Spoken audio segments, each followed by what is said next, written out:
Hello student, very good morning to all students. देखिए, previous topic में कल हमने सारे मिनरल्स के बारे में हम रेड कर चुके हैं। अब हम क्या करेंगे स्टूडेंट्स, नेक्स्ट टॉपिक है हमारा पावर एंड एनर्जी रिसोर्सेज। अब इसमें हम पावर और एनर्जी रिसोर्सेज जो हैं उनके बारे में डिस्कस करेंगे। The development of a country depends upon the power resources that it possesses. किसी भी कंट्री की डेवलपमेंट उन्नति जो है वो निर्भर करती है उसकी पावर रिसोर्सेज पे, यानी उसके शक्ति संसाधनों पे जो उसके पास हैं। The power resources are actually energy और फ्यूल्स। पावर रिसोर्सेज अगर हम वास्तविकता में देखें तो जो ऊर्जा और जो ये ईंधन होते हैं उनको कहते हैं। Fuels are substances which on combustion produce usable energy in the form of heat and light. ईंधन क्या होते हैं? वो सब्सटेंसेस होते हैं, यानी फ्यूल्स वो सब्सटेंस होते हैं जो जब विच ऑन कंबशन, कंबशन मैंने जलाने पर जो आपका एनर्जी, यूजेबल एनर्जी जिसका उपयोग किया जा सकता है उसे प्रोड्यूस करते हैं इन the form of heat and light. देखा होगा स्टूडेंट, कोल जलाइए तो हीट देता है कि नहीं देता है आपको, और लकड़ियाँ जलाइए या और कोई भी फ्यूल जलाइए तो पेट्रोलियम और ये सब तो आपका यूजेबल हीट और एनर्जी देते हैं। Power resources are required everywhere.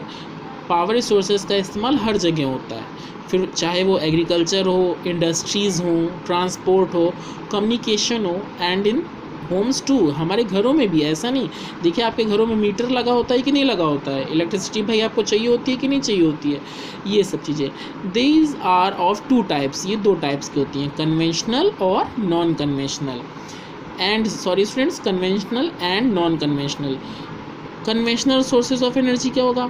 Conventional sources of energy are those which have been in common use for a long time.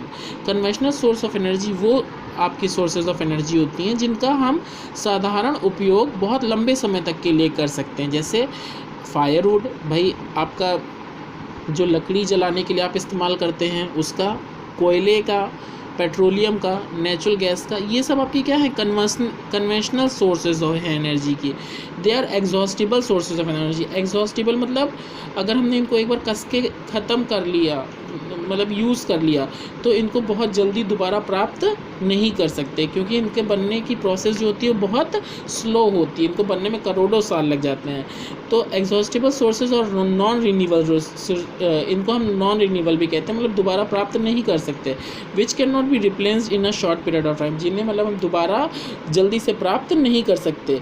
They take a long time, इनको बनने में क्या लगता है? बहुत ही लंबा समय लगता है, ठीक है। तो कन्वेंशनल सोर्सेज ऑफ एनर्जी वही होती हैं जिनका हम कॉमन यूज़ बहुत ही लंबे समय तक के लिए साधारण उपयोग कर सकते हैं, ठीक है। और मतलब इनको और ये रिन्यूएबल रिसोर्सेज ही होती हैं, आपकी नॉन रिन्यूएबल रिसोर्सेज होती हैं। नेक्स्ट है आपका they take a long time, इनको बनने में बहुत समय लगता है। To form so they should be use judiciously, तो हमें इनको बहुत ध्यानपूर्वक इनका इस्तेमाल करना चाहिए। For example, hydel power is a conventional source of energy but it is inexhaustible. जैसे आपका इलेक्ट्रिसिटी है, वो एक कन्वेंशनल सोर्स एनर्जी की तो है, मतलब उसका इस्तेमाल तो हम बहुत समय के लिए कर रहे हैं। देखिए इलेक्ट्रिसिटी तो हम बहुत समय से उसका इस्तेमाल करते चले आ रहे हैं, लेकिन ये इनएग्जॉस्टिबल है। क्यों? क्योंकि अगर हम इसका एकदम से इसका वेस्टेज करते रहेंगे तो एक समय ऐसा आएगा कि हमें मिल ही नहीं पाएगी, ठीक है। Coal, petroleum and natural gas against them are also in exhaustible sources of energy. ऐसी कोयला, पेट्रोलियम, ये सब जानते हैं बच्चों, इनको सब बनने में बहुत समय लग जाता है, करोड़ों साल लग जाते हैं इनको तैयार होने में। They are form from fossils, और ये सब किसके? आपके जो ये मरी हुए जीव जंतु होते हैं, पेड़ पौधे होते हैं, जब ये चट्टानों में कई वर्षों तक दबे रहते हैं चट्टानों नीचे, तब इनका फॉर्मेशन होता है। Hence are called fossil fuel, इसीलिए क्योंकि ये फोसिल से बनते हैं इसीलिए इनको फोसिल्स फ्यूल कहा जाता है। फायरवुड क्या होता है? You know that in earlier times, students आप जानते हैं कि जैसे पहले के समय में wood was use as a fuel, लकड़ियों का इस्तेमाल ईंधन के रूप में किया जाता था। Even today wood use as a fuel in rural areas in developing countries. यहाँ तक आज भी लकड़ी का इस्तेमाल आपका ईंधन के रूप में आपके गाँवों में होता है, जितनी भी डेवलपिंग कंट्रीज़ हैं, ठीक है।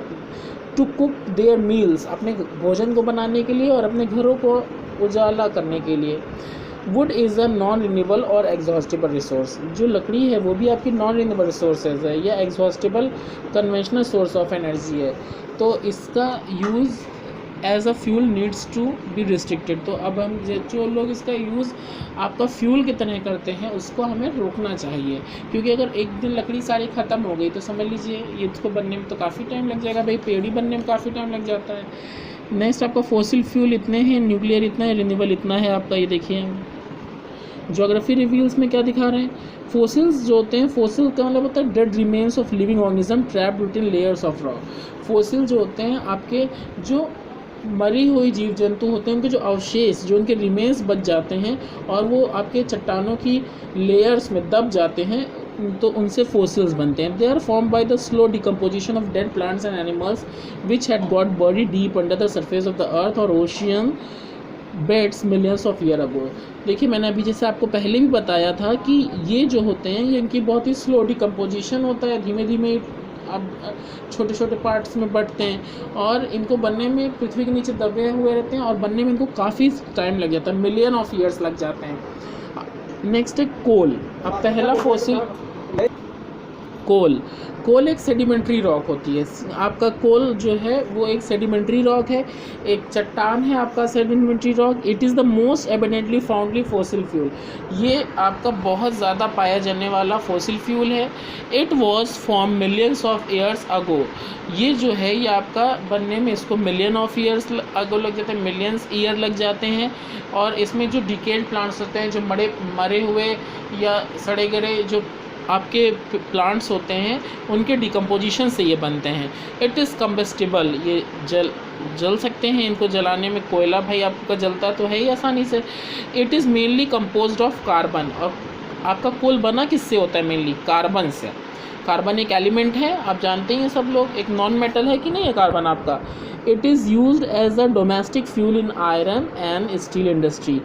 देखिए कोल का इस्तेमाल आपका डोमेस्टिक फ्यूल के रूप में भी होता है, जैसे आयरन और स्टील की जो इंडस्ट्रियां हैं उसमें भी इसका ईंधन के रूप में इसका इस्तेमाल होता है। स्टीम इंजन, भाप के इंजन जो बनते हैं, पहले आपको मालूम है कि कोयले वाली रेलगाड़ी भी चलती थी बच्चों, ठीक है। पहले कोयला ही डाला जाता था क्योंकि पहले तो इलेक्ट्रिसिटी का इतना ज़्यादा यूज़ था नहीं, तो रेलगाड़ियाँ कैसे चलती थी? कोयले से ही, कोयला ही डाला जाता था और कोयला ही एनर्जी प्रोड्यूस करता था जिससे रेलगाड़ी आगे बढ़ती थी।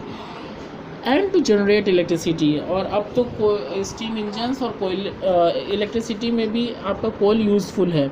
Electricity generated by burning coal is called thermal energy. तो आपका वो इलेक्ट्रिसिटी, वैसे तो आपको मालूम है कि इलेक्ट्रिसिटी किससे बनाई जाती है? बहते हुए पानी से, ठीक है, फ्लोइंग वाटर से। लेकिन आपका जब कोयला जलाया जाता है तो उससे भी एक इलेक्ट्रिसिटी बनती है, उसे हम थर्मल एनर्जी कहते हैं। On the basis of amount of carbon content, it is coal can be classified into main 4 types।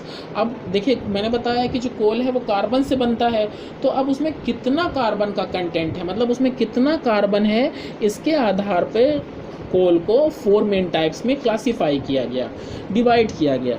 There are पीट, लिग्नाइट, ब्यूटीमीनियस और एंथ्रासाइट। तो कोल के कितने टाइप्स बताए गए आपको?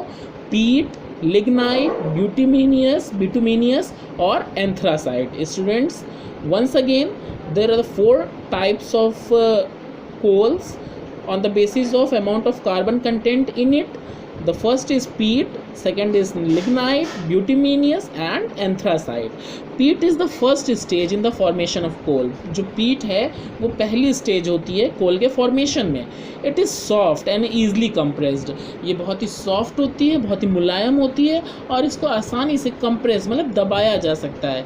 It has the lowest carbon content। इसमें कार्बन कंटेंट जो होते हैं बहुत कम होते हैं, कार्बन की मात्रा बहुत कम होती है, लगभग 50 से 60%। It is considered as inferior type of coal। इसको बेटा बहुत ही inferior मतलब बेकार टाइप का कोल मानते हैं। लिग्नाइट जो है उसमें भी आपका लो कार्बन कंटेंट होते हैं, 60 से 70%, and hence produces less energy. इसीलिए ये भी बहुत कम ऊर्जा प्रोड्यूस करता है, उत्पन्न करता है। It has a high moisture content. इसमें नमी बहुत ज़्यादा होती है। It is generally used as power plants to produce electricity. इसका ज़्यादातर इस्तेमाल, आपका लिग्नाइट का ज़्यादातर इस्तेमाल पावर प्लांट्स में होता है इलेक्ट्रिसिटी को प्रोड्यूस करने में। It is also called the brown coal, और लिग्नाइट को ही हम ब्राउन कोल के नाम से भी जानते हैं। ब्यूटीमीनियस कोल जो है अब आपका थर्ड टाइप, उसको हम डोमेस्टिक कोल भी कहते हैं, घरेलू कोयला जिसका ज़्यादातर इस्तेमाल कोयले के रूप में होता है घरों में।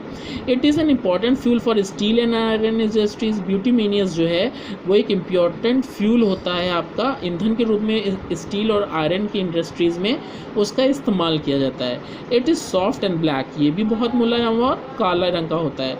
जो अमाउंट होता है कार्बन कंटेंट का इसमें 70 से 85% तक होता है। नेक्स्ट एंथ्रासाइट, चौथा साइड, ये जो है ये बहुत पृथ्वी के बहुत नीचे बनता है और ये बेस्ट क्वालिटी कोल है। ये आपका सबसे अच्छा टाइप का कोल कौन सा होता है? एंथ्रासाइट। इसमें कार्बन कंटेंट जो होते हैं वो आपके सबसे ज़्यादा होते हैं, बहुत ही हाईएस्ट होते हैं, 85 से 95% तक के कार्बन कंटेंट होते हैं। अब जिसमें कार्बन कंटेंट ज़्यादा होंगे वही कोल तो बहुत अच्छा होगा।